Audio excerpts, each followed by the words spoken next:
In your Walmart Seller Center, your last item on your launch checklist is Complete Item and Order Testing. When you click on it, you can see a list of your staged products. You'll need to select one to publish on Walmart. This will be temporarily published on the site for your test orders. So the next thing we'll need to do is update our price and inventory. The inventory needs to be 2 so that you can place your 2 test orders, but no buyers will be able to place any orders at this time. And if your price is something very high, you may want to adjust it because we're actually going to purchase this product. So if we click Purchase Item here in the Seller Center, it will direct us to the product page. You want to make sure that you select a quantity of 1 and then add it to cart. Go ahead and check out. And then we'll need to fill in all of this information exactly as a true buyer would.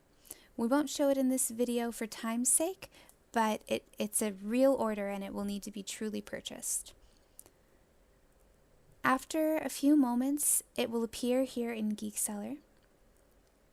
Sometimes when Walmart is performing fraud checks on an order, it takes up to 2 hours for the order to hit the system. So in the meantime, we can go ahead and place our second order, the quantity of 1, go through the same process. We're truly going to be entering a payment method and purchasing that product. Here from the dashboard in Walmart, we can see that one of our orders has gone through, which is perfect. Nothing in refunds yet, as we haven't processed any refunds yet. So now in GeekSeller, we can see this order. It's already been acknowledged by the system, so if we click on the order number, the first thing we need to do is ship it. All of this information is going to be dummy information since, although it was a true purchase, we're not truly shipping it. So enter a dummy tracking number and click Submit. And now, from our orders page in GeekSeller, we can see that it shows as shipped. In our Seller Center, if we refresh our dashboard, we can see that we have 1 order due today and 1 past order. The past order is the one we just submitted, so we know that that processed correctly. Then we can just click Refund. We want to make sure that all of this information is accurate when placing a real refund.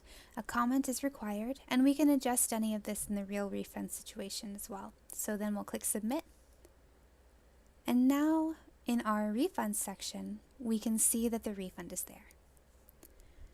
And we'll check. This is what your buyer will see. So the first order is shipped, the second order is still in the prep stages. And now we can see that our second order is appearing in GeekSeller. You can see that this order has not yet been acknowledged. It still has the status created. Something to note is that the system will acknowledge the order within 15 minutes on its own, but if we try to select the order to cancel it before it's been acknowledged, we're unable to do that. So the first thing we need to do is acknowledge the order.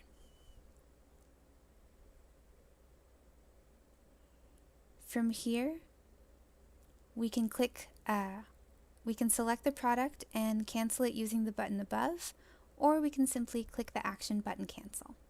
But you can see that it's been acknowledged, so then we'll just come in, cancel the order, make sure that you select an accurate code, and click Submit.